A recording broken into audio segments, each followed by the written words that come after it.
Hi, this is Ansu Sesay with Real Game, brought to you by Basketball Psychology, the show that brings basketball and other sports to you in a way that you can easily understand.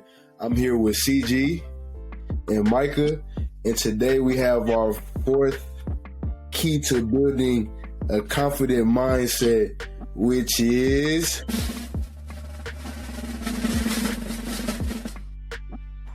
response to mistakes. And I'm going to let CG take it from here. What's up, y'all boys? How y'all doing?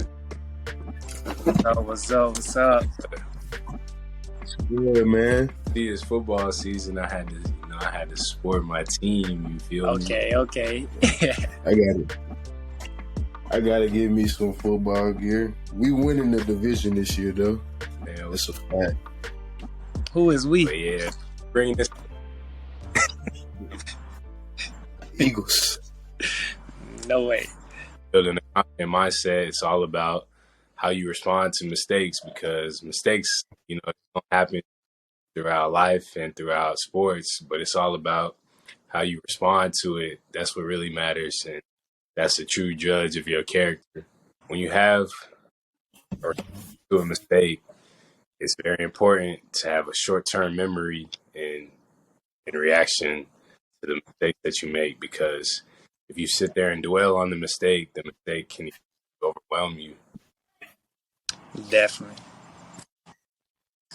One of the ways I feel that we could kind of relate that back to just specific examples in basketball is just different scenarios that happen in the game.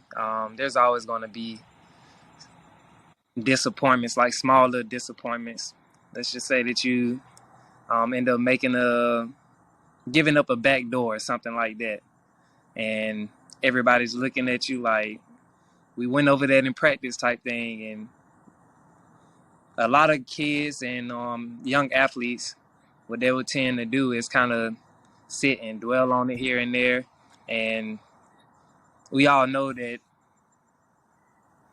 when you sit and dwell on it for that long, it ends up affecting you more, like throughout the game. And just going and playing at the levels that we've played at, we understand that, like, the quicker that you're able to get over that hill and get those thoughts and negativity of one play that you messed up on out of your head, then the easier the game becomes for you. Then more things start happening for you, better things start happening for you in the game. So I feel like it really has a serious outcome on what happens in the game, to make a simple statement for that.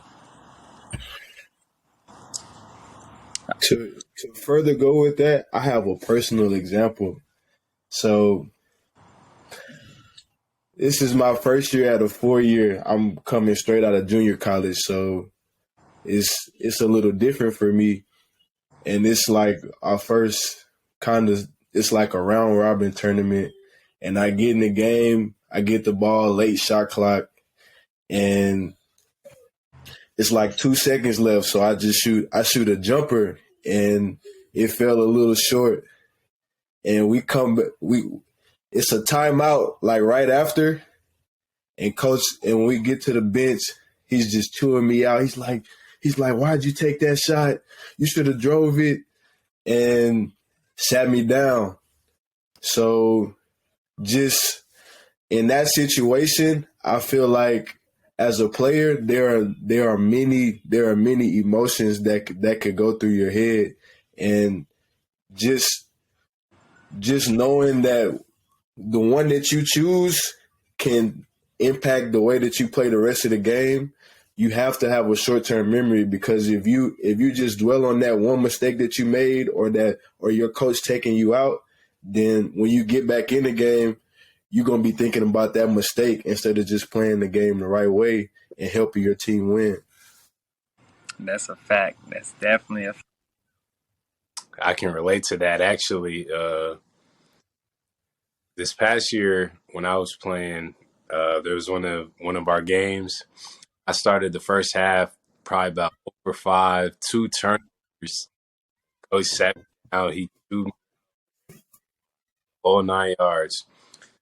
Half I barely played that much until the last, I would say, 5 minutes of the game, and he put me back in, and then I was just ready. I was ready to go, and I had 13 points in 5 minutes.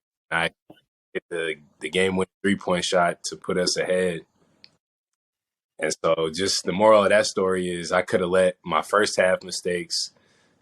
I could have let that get to me, and instead of letting that get to me, I just block it out because it already happened. I can't change it, and just focus on what I can control, which is in front of me. The mindset definitely separates good from. Bro, I feel like that's really key though. Like say you weren't ready, and then he throws you back out there at the end of that game, and you still dwelling on, dang, I didn't play. Like, he really sat me this whole half and just gonna throw me in there now. Like, if you weren't ready for that moment, y'all would have never had a chance. You would have never said, like in your journey right now. I know you probably put that on your highlight films to show these pro teams, and you might not have got that chance if you weren't ready mentally for that opportunity. Nah, you're 100% correct, bro. Like, I could have just been upset, like you said, that I didn't play, or I could have been upset that when I was playing, I wasn't doing anything. But I just had to mentally just stay ready for the opportunity. And when it came, I was happy to make the most of it. But yeah, like we was talking about, those mistakes and letting them overwhelm you. A big thing that a lot of people, I feel like, don't understand is that mistakes happen. Mistakes are a part of the process. In order for you to learn and to grow and to improve your game, you're going to have to make mistakes, whether it's in practice, in the game. Like, you're going to have to make those mistakes. It's just all about whether or not you're able to learn from them and not make the same mistakes over and over again. To a certain extent, I feel like mistakes, like you say, mistakes have to be made, but good mistakes, not mistakes that you're repeatedly making that can cost you. I feel like mistakes that you make going hard, or like going game speed, those type of mistakes. And also, just like, another way to say it is like failure is part of success. Right. I feel like those two go hand in hand. So like, just knowing that, I feel like the statement that you made is just something that you have to embrace. You talking about as far as failure? Yes. Right. Okay. Yeah. See, but you say embrace. I like that you say that, but if you say that to most people, they're going to hear embrace failure. Like, failure is usually something that you try to steer clear of, but you can't fear it in a sense, I feel like, because it has to happen, like I said, just for you to improve. Like, you just have to learn from your mistakes and from your failures. And kind of a little personal story, just I had been sick a few weeks back, and so I was on bed rest, wasn't able to play basketball for a little bit, probably about a week. And so I was ready to get back to the court. Like, as soon as I was able to be back on the court, I was on the court, and I was ready to work out and just continue getting better. But as I started working out, I could tell I wasn't the same as when I left before I was sick. And so I started to get frustrated just because I could feel different. But I had to remind myself, like, hey, you've been sick. Like, you haven't been in the gym. Like, it's okay that I'm out here making these mistakes and it feels weird and awkward. Like, this is what I'm here for. I'm going to get better when I'm here making these mistakes. So I pose a question for you. Okay, so this is a scenario. So you're a college player, and you're playing in a system that does not model your game. And the coach tries to like micromanage everything that you're doing. So like say he wants you, like you're running a triangle offense and he just wants you to be a shooter, but you're more of a shot creator. And when you're in the game, and you try to create shots for yourself, even if you make the shots, he pulls you. And it goes on for games, and then some games you don't even play for that reason. What would be your response to that? So initially off the rip, you said I'm getting pulled for shot creating. So it sounds like I'm gonna have to take shot creating out if I'm gonna stay on the court. And you said he wants me to catch and shoot, so definitely need to make sure I'm getting those reps in for my catch and shoot shots. But I just have to really be mentally strong enough to take him pulling me out and not playing. I can't blame it on him or say it's stuff that he's doing to me. I have to be able to look in the mirror and take some accountability and realize what I'm doing and what I'm not doing, and basically just keep working. Like, I can't sit and pout because I'm not playing. Like, what's that going to do for me? I got to keep working so I can get back to playing. So that's a good response. So I feel like a bad response to that would be to just keep doing what you're doing, like knowing that the coach doesn't like it and that it's not going to work. And I feel like the more that you defy, the more, just because it's a coach and coaches live and die for the most part with their systems, especially in college. College is strictly about systems. So if you're not doing what they want in that system, then you just hanging yourself by a noose. Like you leaving yourself out there to dry. It's definitely going to be difficult for you if you're not doing the things that they want you to do and the things that they asking you to do, because most definitely they got a bunch of other people that's going to do it. I got a question.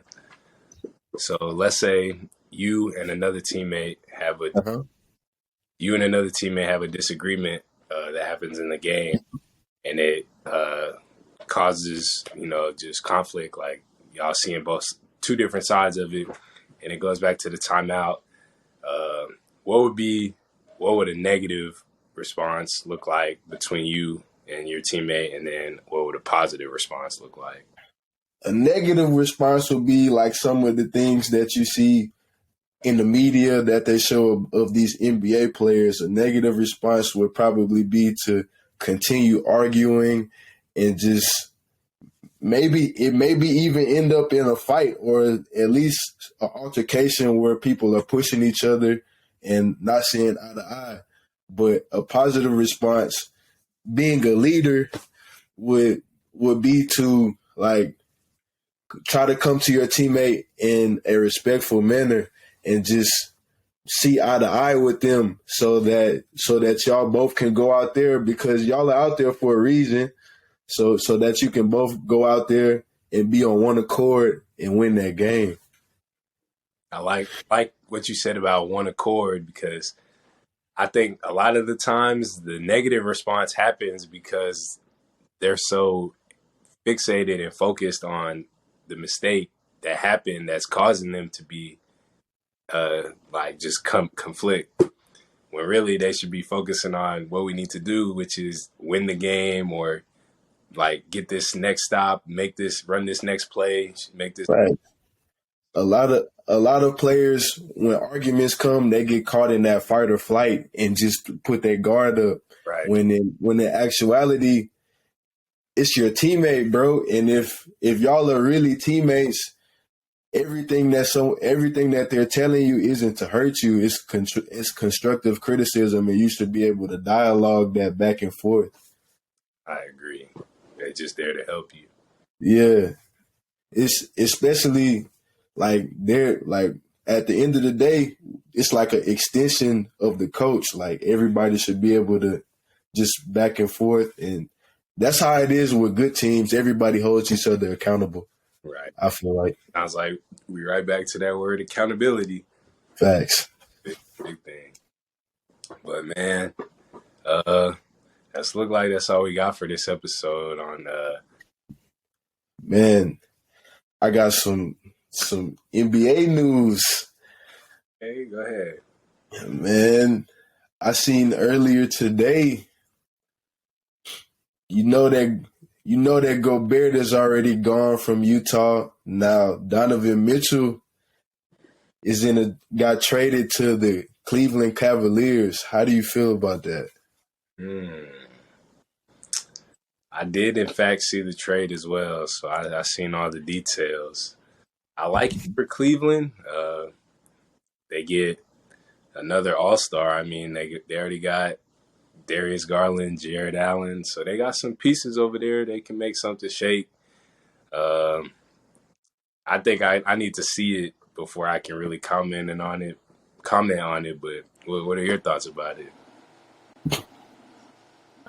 I feel like it was an okay move for Cleveland. I feel like as far as the future, the Jazz won that trade because that didn't put Cleveland in contention for a championship. It made them slightly better, but I don't really see them going anywhere with that. Yeah, and Utah did get a lot back, so it could be interesting. I can't wait till the season starts so we can actually see everything in motion. back see it unfold. What you think, Mike? We were talking about the trade that happened today. Spider to the Cavs. And trade for Allen. Do you have the exact CG? Yeah, it was Colin Sexton, Laurie Marketing, Ochai, the rookie, and then some pick swaps, 2 pick swaps, and then 3 first round. 3 first round unprotected picks. So it could be a number 1 pick, and they get the pick. It's not protected, so it's automatically the Jazz's pick.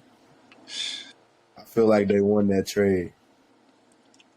honestly, I feel like the Cavs are trying to make a move like right now in terms of trying to contend for a championship, and I feel like the Jazz might be trying to build for like I'll say like 2 or 3 years type thing. But if we're looking long term, I definitely want to say the Jazz. Short term, in terms of this year, I have to go with the Cavs just because they got star power. So that's my take on it, to be honest. I like that team. I like that look for the Cavs, to be honest, though.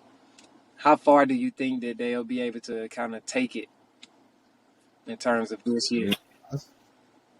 I could see them being as high as like a 5 or 6 seed. Nothing higher than that though, because you still. I think Brooklyn is going to be okay. Miami is coming back hard. The Celtics are coming back hard. The 76ers have revamped, so like everybody's getting better. You said Milwaukee? And Milwaukee as well. Milwaukee gonna have Middleton back. He gonna be healthy. So and then it'll be a toss up because the Hawks got better as well this year. So I don't know. We'll see. Yeah.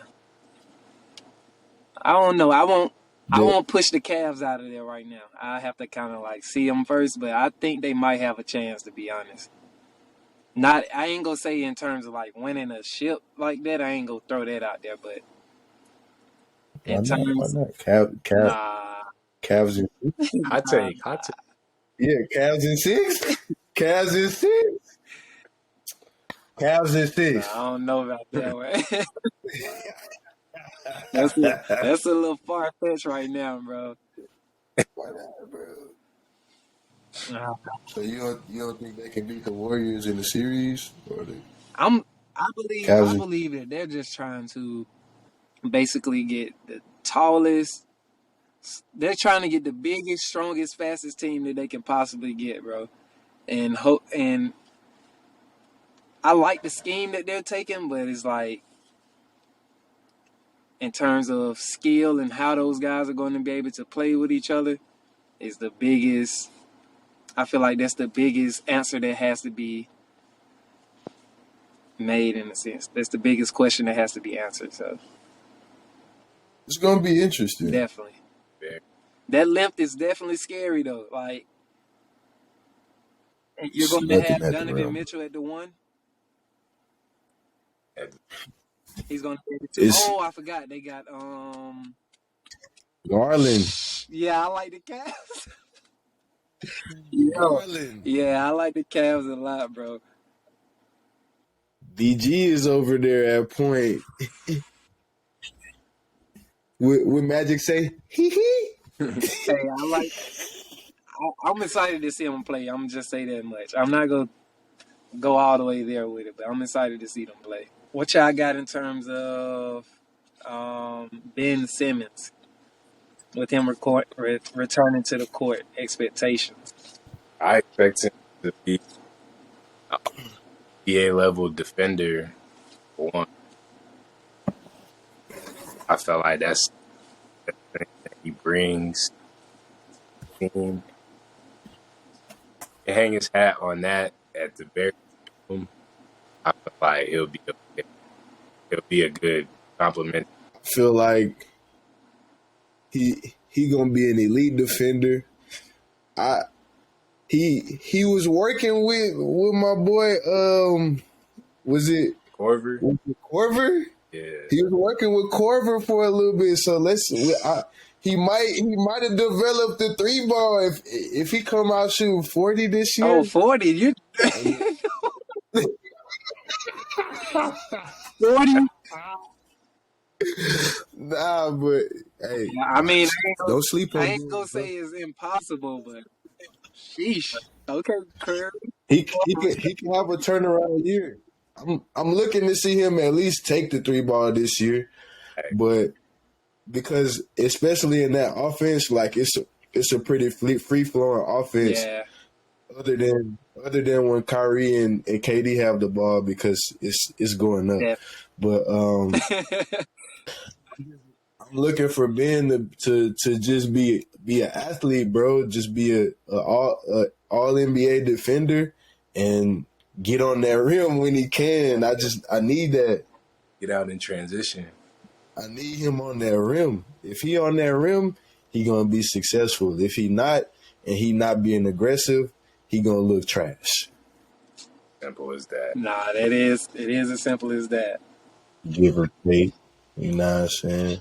I don't know what you over there doing with that ball because you can't shoot. Who that? This dude with these Dallas Cowgirls hoodie on. Why you trying to play?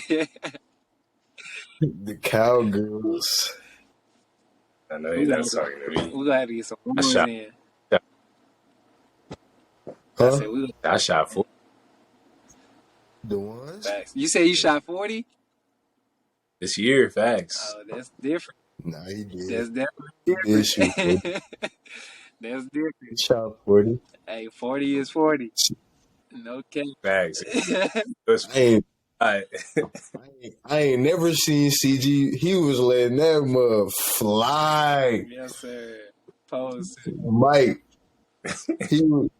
I was tuned in. He was letting that mug fly. I was like, Yes, EG. Get him up. Get him up. And once again, we appreciate all y'all for listening, all y'all for tuning in and watching. Appreciate all the support. Remember, we got new episodes coming for y'all every Friday, so be sure to tune in. Dropping on YouTube, Apple Podcasts, Spotify, iHeartRadio, man. Whatever you need, we got it. Be sure to go tell your friends, tell your barber, tell anybody that'll listen, man. Tell your babysitter. But once again, appreciate y'all. We'll see y'all next time. This is CG. I got Mike with me. Yeah. You up there. oh, man. man. You know what it is. Peace. Peace. One love.